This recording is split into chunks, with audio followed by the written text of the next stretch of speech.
Today we begin our journey through Advent. Advent means to the coming of Christ. So in other words, Jesus isn't born yet, that we have to wait a little while, a few weeks, as we approach that time of his birth. And because this year we actually begin a new church year with Advent, that the cycle of readings is different. So I don't know whether you are aware of this or not, but the church is on a 3-year cycle of readings.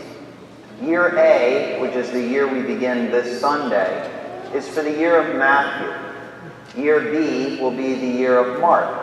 And year C, which we just finished, is the year of Luke. And so what we might have seen if you came to daily Mass, you noticed there was some repetition there. Because the daily Mass cycle is on a 2-year cycle, but they always have the same gospel. And so toward the end of the church year, because it goes Mark, Matthew, and Luke, at the end of the daily Masses, we're hearing all Luke, and we've been hearing it every Sunday. There's a bit of an overlap. So we begin Matthew today, and Matthew's gospel is often symbolized by an angel. So we have the 4 gospel writers, Matthew, Mark, Luke, and John, and at times they're symbolized by different creatures with wings. Mark is always symbolized by a lion because he begins his gospel with the baptism of Jesus in the desert. Luke is always symbolized by an ox because oxen were often sacrificed in the temple, and Luke begins his gospel with the temple. John really has a gospel that soars higher than all the others, soars like an eagle, and so he's symbolized like that. But Matthew is symbolized as a human person. And the reason for this, it's not only that he begins his gospel with the genealogy of Jesus, so he's pointing out his family tree, but it's also the fact that he really focuses on the humanity of Jesus. I believe this is why Matthew begins his gospel with that genealogy, because as we go through all the relatives of Jesus, we see a couple black sheep in his family. And every family has their black sheep. Unless, of course, it's you. Then you usually don't know you're the black sheep. But just saying that, you know. Every family has it. We look at every family, and we have a little bit of drama there. There's always going to be a little bit of that. Whenever you have more than one person involved, there's going to be drama. Jesus had it in his life, too. You look at his family tree, and you see a lot of that. And I think this was important for Matthew, because Matthew is very Jewish, and Matthew is preaching to the Jewish Christians. So that you'll often find in his gospel, he talks about the Feast of Booths, or going to the synagogue, or making the sacrifice, and he gives no explanation of it. Because he's like, you know, this is what we do. In Mark's gospel, he's preaching to someone different. He has to explain all these Jewish things. But again, Matthew wants to make known to us the humanity of Jesus, the humanity of Mary, the humanity of Joseph. This is so important because so often this book, the Bible, can be something that is unattainable. So we set it up on a shelf because we'll never be able to meet those goals. We'll never be a Moses. We'll never be an Abraham or a Sarah. We'll never be a Deborah. We'll never be a Joseph of the Technicolor Dreamcoat thing. We'll never be those people. But we could be. Because all of these people were ordinary people who did extraordinary things. Now, people get a little upset when I say that the Blessed Mother was an ordinary woman. No, we know that she was conceived, sinless, and that she, came by divine power to have a son of her own. We know that those are extraordinary things. But she herself would say, I am lowly. God has looked on me in my lowliness. In other words, I'm just like everybody else. Can you imagine her trying to explain the Annunciation to people? It never would have happened. In fact, that story about the Annunciation probably was not widely known until Jesus, rose from the dead. If not, when he began doing the miracles and things. Well, how did he come about? How did this work out? She couldn't have told anyone.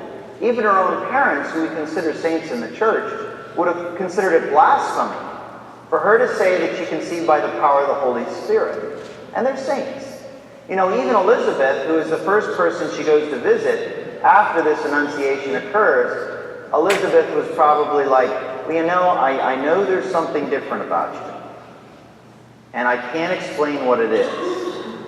But really, that's what happened? I know there's something different, because I know the baby in my own womb leapt for joy. It wasn't just a kick here or there. He leaped for joy. So something is going on here, something divine. But she had to have, some seeds of doubt there as well. These were ordinary people. Can you imagine when they started kibitzing at night, And the women worked together to raise the village up. Can you imagine them all at the watering hole talking about Mary? Imagine this. And they're gossiping about her, and Mary would bring over her jug, and they'd be like, shh, shh, shh, here she comes. And then they'd wait till she left, and they'd start talking again. Even Joseph going to the marketplace. How much business did he lose? How much business did he lose because he was in a disgraceful marriage? We don't often think about that. He might have had to close up shop finally because he couldn't keep himself in business. That he might have had to do some kind of menial labor. He might have had to work on the sewage that they had around the village in order to keep things clean. He might have had to do some work for the Romans even. He might have had to build some crosses. There was a mass crucifixion.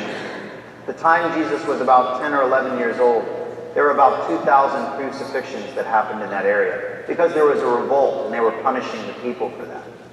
Can you imagine if Joseph had to be the one to kind of refine the timber to be used for that? He might not have known what it was used for. He was just doing the work for the Romans.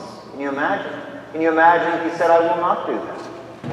And that he went without. So these are normal, simple people that you can imagine if you ever see your parents going back and forth with some kind of banter because one forgot one or one lost the other like a child or something, Imagine the trip to Jerusalem. They're coming back from Jerusalem and Jesus isn't with them. I thought you had him. I thought you had him. Didn't we talk about this? Oh, I can't believe we lost the Son of God. Can you imagine the banter that would go back and forth? Now, that's not sinful. That's normal banter.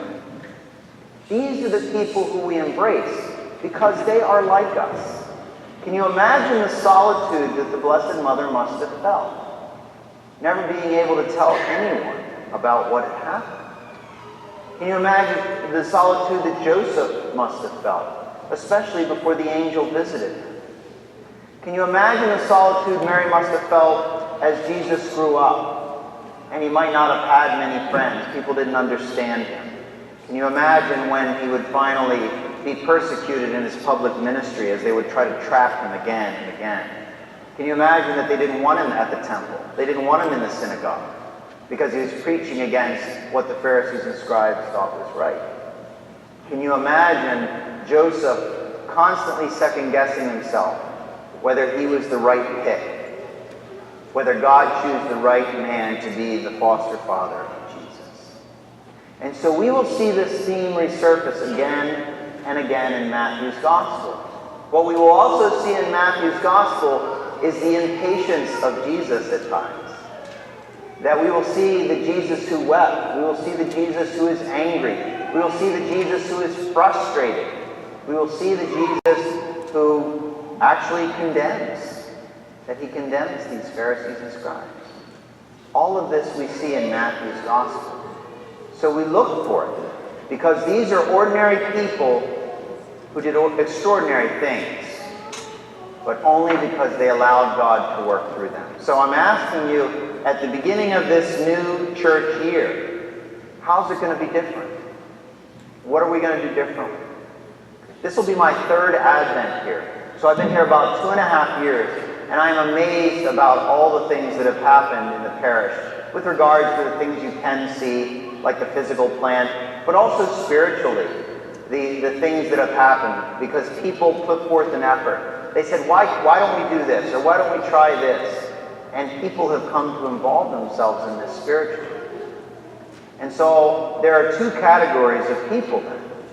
There are those who can look around at this and look around at all the spiritual offerings and say, I haven't been involved in that. I haven't done anything for that.